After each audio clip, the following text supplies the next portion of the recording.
Hello everybody, and today we'll be comparing two cubes, Gans 357, the Gans 356.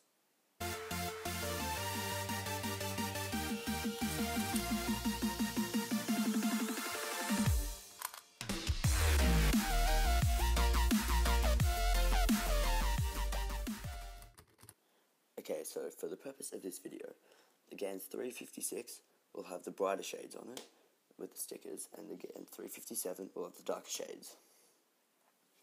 And to compare these two cubes, we will be having three categories, each worth 10 points.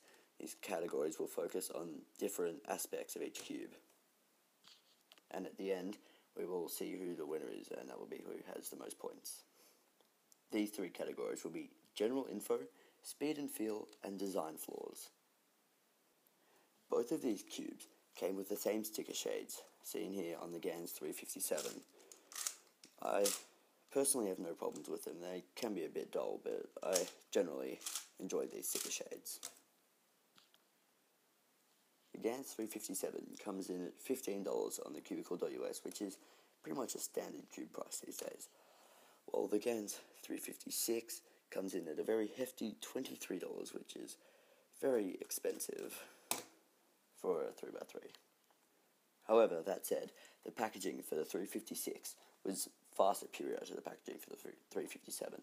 It came in this very nice little box, which can be taken apart like this, and came with a lot of different supplies for it.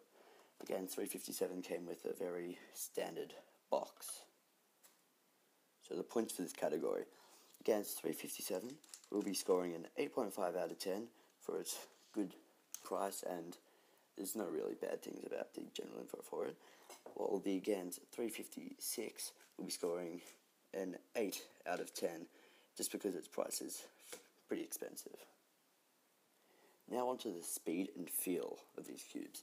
Something to note is that these cubes, although they are by the same brand and have very similar names, they are very, very different in the way that they feel.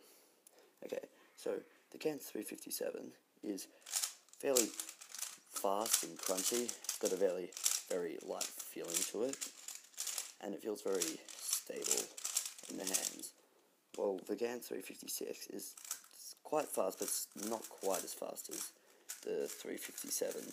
It's quite smooth, quiet, and can feel a bit flimsy at times.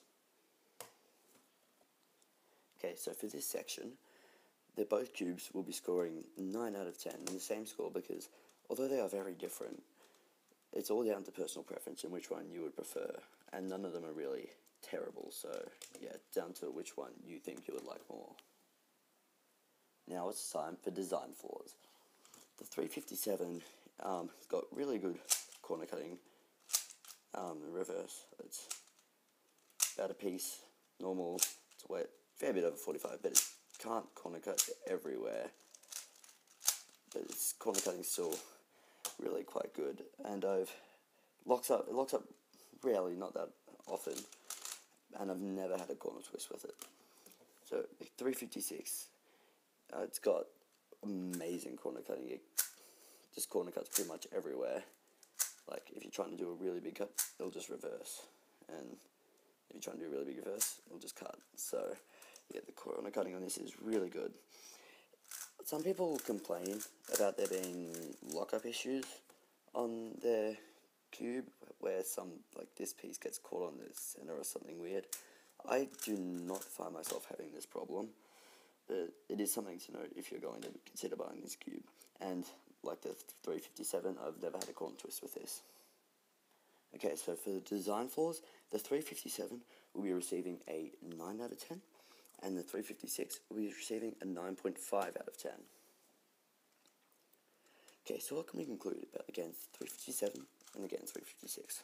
Well, they both got a 26.5 out of 30, meaning that they tied.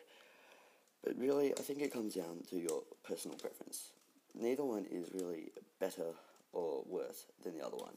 If you want more a fast, crunchy feel, then go for the 357. If you want more light, smooth feel, go for the 356. So yeah, I hope you guys really enjoyed this video and found it useful, and I will see you in my next video. Bye.